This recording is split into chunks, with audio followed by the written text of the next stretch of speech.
My mom said my hair looks nappy, but look at her face. Mom, tell us what's wrong with your lip. My lip is broken. Tell us what happened. Sit up and tell us. Be attentive. Look at her lip. When it's you don't slanted. take care of your teeth, guess what happens? What happened to her lip, Carl? Your teeth get rotted and they start What- hurting really bad. What happened to her tooth? A little guy with a drill got inside there and made a hole in it. You're gonna let some guy with a drill get in your wife's mouth?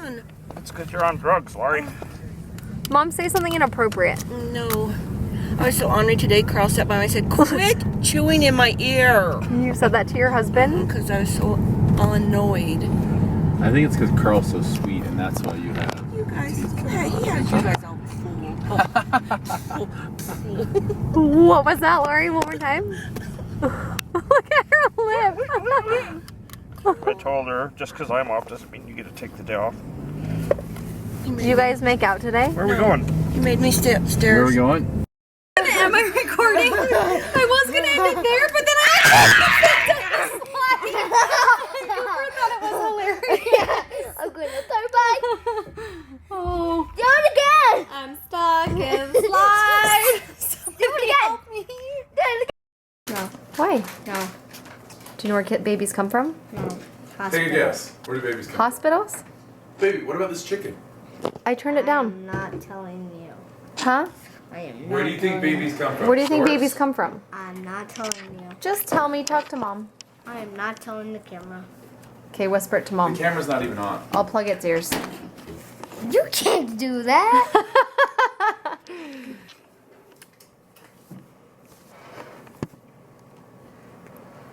That's right. Tell them. What if they don't No, know? no, Just tell them. Is no. that too embarrassing? Yes. Okay, we gotta wait a couple more They years. come from Sue's the not stork? ready. For 5 Steve eating over there. for 5 billion years. What are you eating over there? Don't be a liar. I'm trying to do the Tim Tam straw thing, where you bite off one end, bite off the other, and then use it as a straw. Is that a thing they do? Those Tim Tams are the devil. All right, you know where we are headed to? Soccer practice. My very first soccer practice. I am coaching today, and I'm so nervous, but I'm excited.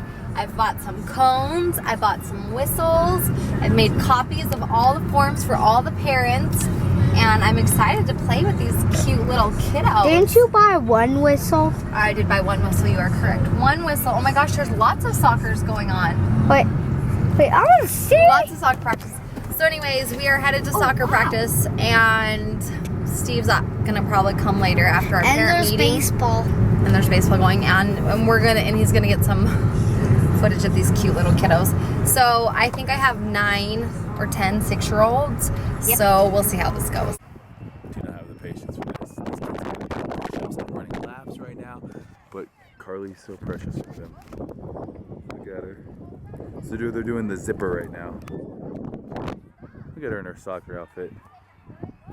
Oh, you know, right now I'd be screaming at the kids, their parents, like, "Mommy, take me home." But like, no, I'd make the parents do push-ups. It would be just ugly. So she's doing a pretty good job. Call the parents watching Carly. Boom.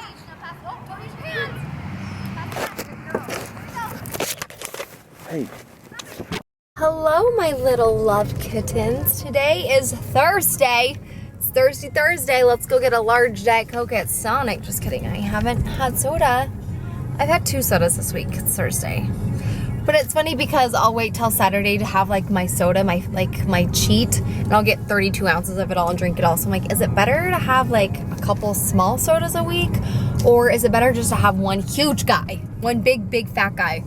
I'm gonna find a place to pull over so we can have a little chit chat. Do you guys appreciate that footage from yesterday when I was being a little soccer coach mom? I definitely don't know what I was doing. So if any of you have any advice for me, please leave it in the comments below. I tried to tell the kids, I did tell them every time you touch the ball with your hands, you have to stop and do 5 push-ups. So I made that like a big deal. And then if the ball goes out of bounds, we have to throw it over our heads. But right now they just want to group up on that ball and like tag team the life out of it. And so I worked with them on like staying spread out. But other than that, it's been a difficult little journey. we had practice on Wednesday and our first game is on Saturday. So please pray for us and our soccer butts. So I've really been debating if I wanted, sorry, I pulled over. We're parked, we're stopped, no vehicles are around us. We are all safe. A lot of hand motion. I've been debating telling you guys about this or not for a really long time because I didn't know how everybody would take it, but I'm just gonna put it out there. I'm not pregnant. No, I'm just kidding. Some of you have been saying that in the comments. Some of your comments just crack me up. Like the other day, I swear, I read 3 back-to-back comments. 1 was, Carly, are you pregnant? 2 was, Carly, you're anorexic. And 3 was, Carly, you're on steroids. So let's just put those all to rest. None of those 3 things are true. I love food. That's not a lie. I love food. But on this Thursday, Tip Thursday, here's my tip for you guys. I have been going to therapy, to counseling, and that to me for the longest time was like, I don't want anyone to know, it's secretive. If anybody in this office sees me, I'm gonna be so embarrassed. I'm supposed to be so strong and independent and have all my own answers, and I didn't want to tell anybody because I felt like this weakness, like this crutch I was leaning on for somebody to come in and just judge me and be like, well, what problems do you have for you to be going to therapy? Or, oh, it's because she's da-da-da-da, she needs to go to this. And when in reality, it is such a tool for anybody to use. If you are smart, and my therapist said this, and I know him beyond therapy, church stuff anyways, but he said anybody who has an intellectual mind and who wants to really like lubricate their thoughts and go somewhere with the directions of their passions and their hearts and their emotions will go to therapy, because it actually has been proven to help people become more successful in anything, whether you have issues or no issues, whether you just need someone to talk to. And after he said that, I was like, that's true. And anyways, I'm like, here is a great way for me to communicate and connect with you guys, because I get questions from you guys all the time about how, you know, how do you stay motivated? I'm having problems with trust or this or that. And I felt like can be a way for me to kind of give you professional advice and my feedback and my interaction with, you know, just things that him and I have talked about. And more than anything, I have just really come to the realization that none of us are crazy. None of us are crazy. None of us are weird. None of us are odd or different. We are different, but it's a good thing. When in reality, we should be saying we all just have different boundaries, right? We all have things that make us tick or that make us feel uncomfortable, make us feel validated, make us feel valued. Whatever it is, we all have different levels of boundaries of uncomfort and comfort. And when you think about it, if you have seen somebody acting in a weird way, it's because their boundary has been crossed and they haven't set those precedents for themselves. And something that I really learned the last week I went to therapy is, in relationships especially, you have to create and set boundaries, and you have to hold yourself true to them. And boundaries can be a very healthy thing. They can just be a way for you to create space for yourself that allows people to interact with you in a way that makes you feel healthy. And boundaries, sometimes people often think of as keeping people away, but you have to set healthy boundaries so that people can interact with you in a way that makes you feel positive and happy and brings out your best self. And really in like, my bangs are just at this awkward state. I'm sorry I keep touching them, but I don't know, should I grow them out or cut them? But therapy can be a good way for you to talk to a professional and just really get all your thoughts and feelings out there. And, you know, with me being in a new relationship with Steve, I really want to do everything I can to be healthy and positive and a good thing for him. So at the end of the day, he can say, oh, I have a good woman and I'm in a healthy relationship, and vice versa. I want to feel I'm dating a good guy. We're in a healthy spot. We have a good relationship. I want to be a good mom to Cooper, and I want to be the healthiest physically, mentally, spiritually that I can be for him, and in life in general. And so to me, coming from a past where I've come from, I went through a very toxic relationship. I was in a marriage that was so up and down. I was very young.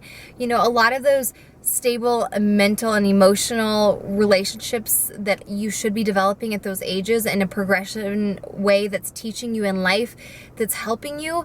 I felt like, you know, I went through such a tragic up and down state. I went through an eating disorder. I went through an abuse thing. As a single mom, I went through all these things that too often I was blaming myself for and taking so much criticism for from the world, from the community, from my friends, from people who didn't know me, that often I just was internalizing all of that and blaming myself, when in reality I was like, no, I'm a good person. I just have different boundaries, and these are experiences I've gone through. It doesn't always mean that they are your fault, because it's not. There's a lot of bad things that happen to good people, and there's a lot of good things that happen to bad people. When it's not about, I've always been a believer of what you put out into the world, but sometimes you can put really good things out in the world, and sometimes life just happens to you. But in order to be able to move forward the best way that you can always, you have to be mentally strong here. And really it comes down to, he drew me a diagram today, external bubble, and that bubble said externally, and then another bubble said internally, and then he drew a line. He said, oftentimes we live our lives this way. We're living our life externally, or we're living our life internally. Are you worried more about externally, the people in your life, your job, your statistics, your numbers on social media? And again, this is more for me, pleasing other people, your boyfriends, your mom, your sister, your dad, whoever. Or are you living your life internally for, do I, Carly, internally approve of the way I'm living my life, how I'm acting, how I'm treating people, etc.? He said often that line between the two becomes very much like this, and it confuses our thoughts and our connections with ourself, and we start doubting, and self-doubt is he said, a huge weapon of destruction. And it's easy to become that way because these people, this external bubble is telling us it's wrong, it's negative, it's not good enough. And then our internal bubble is like, but I feel good about it. But this bubble is of life and people and surroundings is fighting with this bubble. When in reality, he said it should be a balance, but more so we should be living for our own inner voices and our inner thoughts. And I agree with that so much. So anyways, for that spiel and that rant, I had to tell you guys. And I feel so much healthier and stronger, and I feel better. I feel like I can really recognize issues in my life, and I have tools now to approach them in a healthy manner rather than, I don't know, an unhealthy manner. So anyways, I wanted to share that with you guys. You guys know I'm always so open with you, and I'm willing to share any part of my life with you. There's nothing ever that I want to hide from you, and I just thought this would be a really good way for me to connect with you guys. And I really want to start working with some of you guys, because I was talking to him, this is a little bit of a brag moment, he goes, you know, you have a really, really intellectual and healthy brain. And I was like, I have had a lot of compliments in my life, but nobody has really ever said you are intellectually, he said, advanced is what he said. He said, I think that you could potentially have a lot of good, and this could help your viewers, because you have a lot of the answers that you're looking for, that you just don't know them. He said, but now that you're admitting things out loud, he said, you're kind of answering your own things. So if I can help you guys, if you have any situations or problems, I would love to do my best to give you my 2 cents. So anyways, there's my rant for you for this Thursday. We're gonna go home now. Steve Cook, that's my boyfriend. He took Cooper to the park to work on soccer because we have a game on Saturday. So you guys will see the footage below. Sorry there wasn't a vlog yesterday. Steve and I both have allergies, and we've both just been exhausted from this week, but we love you, and we're here for you. I'm here for you more than anything. Yeah, comments below. If you guys need anything, tweet at me. I will do my best to get at you, boo-boo.